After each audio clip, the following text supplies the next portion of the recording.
বিশাল বনভূমিতে দাউ দাউ করে আগুন জ্বলছে, কমলা বর্ণ ধারণ করেছে আকাশ। ধোঁয়ার পাশাপাশি আগুনের লেলিহান শিখায় ছেয়ে আছে চারপাশ, পুড়ে ছাই গাছপালা। ব্রাজিলের আমাজন ফরেস্ট থেকে শুরু করে বলিভিয়া, আর্জেন্টিনা সহ দক্ষিণ আমেরিকার বেশিরভাগ দেশ সাম্প্রতিক সময়ে এমন ভয়াবহ দাবানলের শিকার।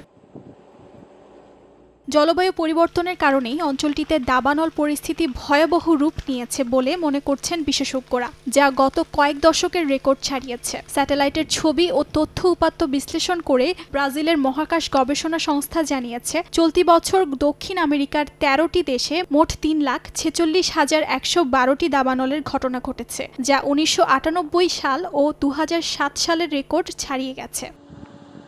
জলবায়ু পরিবর্তনের কারণে আমাজন রেইন ফরেস্ট থেকে শুরু করে বিভিন্ন দেশে এই দাবানলের ধ্বংসস্তূপে পরিণত হতে চলেছে দক্ষিণ আমেরিকা। বৈশ্বিক উষ্ণায়ন ও তাপপ্রবাহের কারণে গত বছর থেকে একের পর এক দাবানল ছড়িয়ে পড়েছে। ব্রাজিল এবং বলিভিয়ার দাবানল নিয়ন্ত্রণে এখনও তৎপরতা চালিয়ে যাচ্ছেন দমকল কর্মীরা।